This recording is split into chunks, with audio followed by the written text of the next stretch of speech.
Combing operation కొనసాగుతూనే ఉంది. కర్రెగుట్టలో భద్రతా బలగాలు వేలాదిగా భద్రతా బలగాలు మావోయిస్టుల కోసం కూంబింగ్ను కొనసాగిస్తూనే ఉన్నాయి. అయితే మావోయిస్టులు ఏర్పాటు చేసుకున్న స్థావరాలను, వాళ్ళకు సంబంధించిన గుహలను, వీటన్నిటిని స్వాధీనం చేసుకుంటూ ముందుకు వెళ్తున్నారు. 2 గుట్టలపై నీలం సరయి, దోబికొండ, వీటిపై భద్రతా బలగాలు జాతీయ జెండాను కూడా ఎగరవేశారు. మావోయిస్టుల జాడ మాత్రం ఎక్కడా తెలియడం లేదు. మావోయిస్టులు మాత్రం దొరకలేదు. కానీ నిజానికి ఇక్కడ వేలాది మంది భద్రతా బలగాలు కూంబింగ్ ఆపరేషన్ చేపట్టడానికి ముందు అక్కడ హెడ్మాతో పాటు చాలా కీలక నేతలు ఉన్నారు, 1000 మంది మావోయిస్టులు ఉన్నారు అంటూ వార్తలు వచ్చాయి. కానీ భద్రతా బలగాలకు మాత్రం అక్కడ మావోయిస్టుల జాడ తెలియలేదు.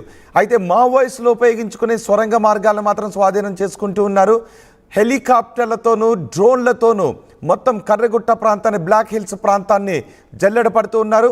ఇప్పటికే 2 కొండలు భద్రతా బలగాలు తాము స్వాధీనం చేసుకున్నట్టుగా తెలుస్తోంది. 13 రోజులుగా ఇక్కడ కూంబింగ్ ఆపరేషన్ కొనసాగుతూనే ఉంది. అత్యాధునిక డ్రోన్లు, హెలికాప్టర్లతో భద్రతా బలగాలు జల్లెడ పడుతున్నాయి. కర్రెగుట్టలో 2 బేస్ క్యాంపులను కూడా ఏర్పాటు చేశారు భద్రతా బలగాలు. కర్రెగుట్ట మొత్తాన్ని 26,000 మంది జవాన్లు చుట్టుముట్టారు. అయితే బలగాలకు చిక్కకుండా మావోయిస్టు అగ్రనేతలంతా కూడా తప్పించుకున్నట్టుగా తెలుస్తోంది. అక్కడ బంకర్ల నుంచి సురక్షిత ప్రాంతాలకు మావోయిస్టు అగ్రనేతలు వెళ్ళిపోయినట్టుగా తెలుస్తోంది. ఈ కూంబింగ్ ఆపరేషన్ ఇంకా కొనసాగుతూనే ఉంది. కర్రెగుట్టలో జరుగుతున్న కూంబింగ్ ఆపరేషన్ గురించి మరింత సమాచారం మా ప్రతినిధి వెంకటరత్నం అందిస్తారు.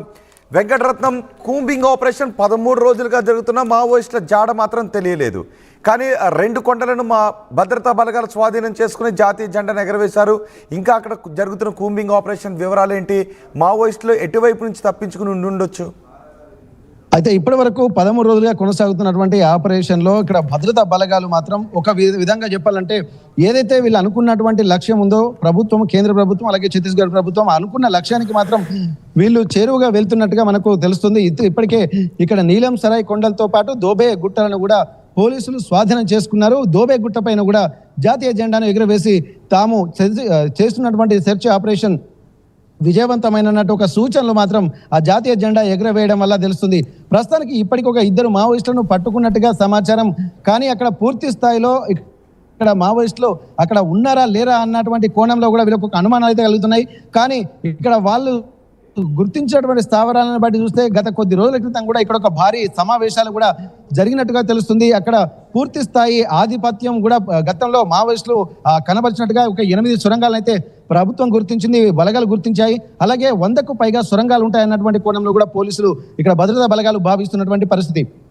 ఇప్పటికేంటంటే ఒక్కొక్కటిగా వీళ్ళు జయించుకుంటూ మొత్తం 7 కొండలు ఉన్నటువంటి ప్రాంతాన్ని మాత్రం ఒక 2 కొండలుగా ఇక్కడ పూర్తిగా వీళ్ళ ఆధీనంలోకి తీసుకున్నారు. మొత్తం 7 కొండలు ఉంటాయి. ఛత్తీస్గఢ్ ప్రభుత్వంలో ఒక 5 కొండలు ఉంటాయి. తెలంగాణ ప్రభుత్వం వైపు 2 కొండలు ఉంటాయి. మొత్తం 30% తెలంగాణ వైపు ఉంటే 70% మన ఛత్తీస్గఢ్ ప్రభుత్వం, ఛత్తీస్గఢ్ ప్రాంతం ఆ పరిధిలో ఉంటుంది. వీటన్నిటిని దృష్టిలో పెట్టుకుంటే ఇక్కడి నుండే ఆపరేషన్ మొదలు పెట్టినటువంటి ఆ పోలీసు బలగాలు మాత్రం ఒక 30% కొండల్ని మాత్రం పూర్తిగా తమ ఆధీనంలో తీసుకున్నారు. వాళ్ళు అనుకున్నట్టుగానే ఇక్కడ నక్సలైట్లు పట్టుబడడంతో పాటు కొన్ని ప్రణాళికలు వేసుకున్నారు. కానీ ఇక్కడ ప్లేసును మాత్రం ఆక్యుపై చేశారు. ఇక్కడ బేస్ క్యాంపులను ఏర్పాటు చేసి ఆ బేస్ క్యాంపుల ఆధారంగానైనా సరే ఇక్కడ వదిలిపెట్టలేదు. కొండల పైకి మావోయిస్టులు వచ్చేటువంటి ప్రసక్తి లేకుండా బేస్ క్యాంపులు ఏర్పాటు చేసి కంటిన్యూగా ఇక్కడి నుండే మేము సెర్చ్ చేస్తామన్నటువంటి ఒక ప్రణాళికాబద్ధంగా వచ్చారు. రీసెంట్ గా గత కొద్ది రోజుల క్రితం ఒక హైలీ ఇంటెలిజెన్స్ మీటింగ్ కూడా ఛత్తీస్గఢ్ ప్రభుత్వం ఏర్పాటు చేసినట్టుగా తెలుస్తుంది. అందులో కూడా వీళ్ళు అధికారికంగా ప్రకటించారు, నీలం సరాయ్ కొండలతో పాటు దోబే గుట్టలు మేము స్వాధీనం చేసుకున్నాము, జాతీయ జెండాను ఎగురవేశాము. కానీ ఇక్కడ ఉన్నటువంటి మావోయిస్టులు మాత్రం కొంతమంది తప్పించుకున్నట్టు, అగ్రనేతలు తప్పించుకున్నట్టుగా మాకు ఒక సమాచారం అందింది అని చెప్పి వాళ్ళు ఒక ప్రణాళికబద్ధంగా సమావేశం పెట్టారు. దీనికి ఇక్కడ తెలంగాణ ప్రభుత్వం పూర్తి స్థాయిలో సహకరించడం లేదన్నటువంటి ఒక యాంగిల్ మాత్రం వాళ్ళు తీసుకున్నట్టుగా తెలుస్తుంది. ఎందుకంటే ఇక్కడ కేంద్రము, అలాగే ఛత్తీస్గఢ్ ప్రభుత్వం, ఇలాగే మహారాష్ట్ర ప్రభుత్వం, ఈ 3 మాత్రం బీజేపీ పాలిత ప్రాంతాలు ఉండడము, అలాగే తెలంగాణ ప్రాంతం కాంగ్రెస్ ప్రభుత్వం ఉండడంతో ఈ తెలంగాణ ప్రాంతాల నుండి ఇక్కడ ములుగు ఏరియాకి సంబంధించి నక్సలైట్లు వాళ్ళు వెళ్ళి ఉండొచ్చు అన్నటువంటి ఒక ఇంటెలిజెన్స్ వర్గాల సమాచారం కూడా వాళ్ళు అందుకున్నారు. కానీ ఎక్కడ అధికారికంగా వాళ్ళు ప్రకటించలేదు. ప్లస్ ఇక్కడ ఉన్నటువంటి భద్రతా బలగాలు కూడా అట్లాంటి సమాచారం కూడా అందలేదు. కానీ ఇక్కడ బంతిని మాత్రం తెలంగాణ కోర్టులోకి వేశారు. అంటే మేము చేస్తున్నాం కానీ ఇక్కడ పోలీసు బలగాలు తెలంగాణ ప్రభుత్వం సహకరించడం లేదన్నట్టు ఒక అపవాదు మాత్రం ఇక్కడ వీళ్ళు వేస్తున్నటువంటి పరిస్థితి. ఇక్కడ ప్రజా సంఘాల నుంచి, అలాగే ఆదివాసీ గూడాల నుంచి తెలంగాణ ప్రభుత్వానికి వస్తున్నటువంటి ఒత్తిడి కావచ్చు, అలాగే కేసీఆర్ చెప్పినటువంటి మాటలు అంటే కర్రెగుట్ట ఆపరేషన్ను ఇక్కడ నిలిపివేయాలని చెప్పి తెలంగాణ వ్యాప్తంగా వస్తున్నటువంటి నిరసన జ్వాలలు కూడా ఇక్కడ ఒక కారణంగా కూడా వాళ్ళు దీన్ని సాకుగా భావించి అనుండొచ్చు. కానీ ఇక్కడ అక్కడి నుండి పోలీసు ఇంతమంది భద్రతా బలగాల వలయాల నుండి తెలంగాణ ప్రభుత్వం వైపు వస్తున్నారన్నది కూడా ఆలోచించాల్సినటువంటి అవసరం. కాకపోతే వాళ్ళకు ఉన్నటువంటి సోర్స్ ప్రకారము ఇక్కడ కర్రెగుట్టల ఆపరేషన్కు సంబంధించి ఎన్నో సొరంగ మార్గాలు ఉన్నాయి. వాళ్ళు అక్కడనే ఉండి తప్పించుకున్నారా, లేకపోతే అసలు వీళ్ళు ఆపరేషన్ ప్రారంభించడానికి ముందే అంటే గత కొద్ది రోజుల క్రితమే లేఖలు విడుదల చేశారు. ఆ లేఖలు విడుదల చేసినప్పుడే ఇక్కడి నుంచి తప్పించుకునే లేఖలు విడుదల చేశారు. అదే ఒక వ్యూహాత్మకంగా అన్నట్టు కూడా భావిస్తున్నారు. అంటే ఇప్పుడు ప్రధాన ఈ నేతలంతా కూడా అగ్రనేతలందరూ కూడా ఇక్కడ జార్ఖండ్ వైపు కానీ ఇంకా లేకపోతే ఇక్కడ మిగిలిన ప్రాంతాల వైపు కానీ వెళ్ళొచ్చు అన్నటువంటి ఒక ఆలోచనలు కూడా చేస్తున్నటువంటి పరిస్థితి అయితే కనిపిస్తుంది.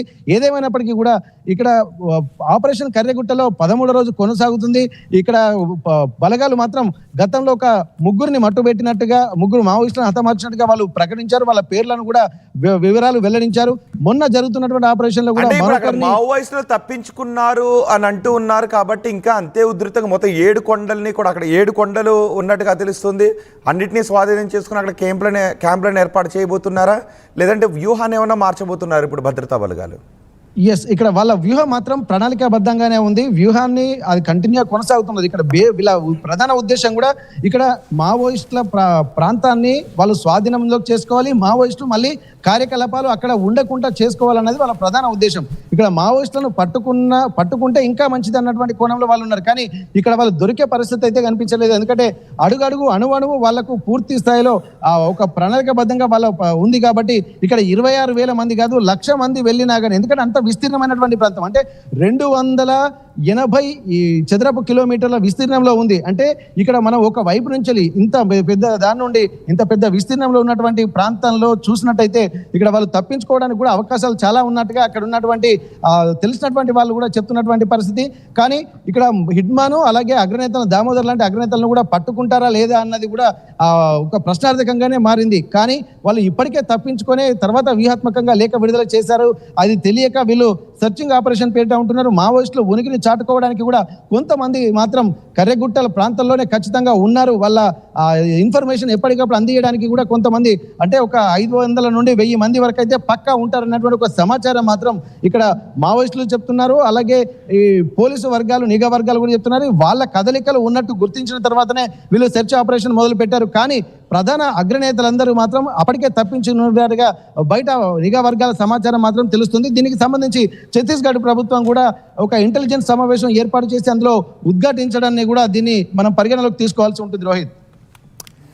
రైట్ వెంకటరత్నం, ఆపరేషన్ కర్రెగుట్ట ఇంకా కొనసాగుతూనే ఉంది. కర్రెగుట్టలో భద్రతా బలగాలు విజయాన్ని సాధించుకుంటూ ముందుకు వెళ్తున్నారు. ఒక్కొక్క గుట్టను కూడా స్వాధీనం చేసుకుంటూ వెళ్తున్నారు. ఇప్పటికే నీలం సరై, దోబికొండ 2 గుట్టల్ని స్వాధీనం చేసుకొని అక్కడ జాతీయ జెండాను ఎగరవేశారు. 13 రోజులుగా ఏకంగా 26,000 మంది భద్రతా బలగాలు, 26,000 మంది ఈ కూంబింగ్ ఆపరేషన్ని చేస్తూ ఉన్నారు.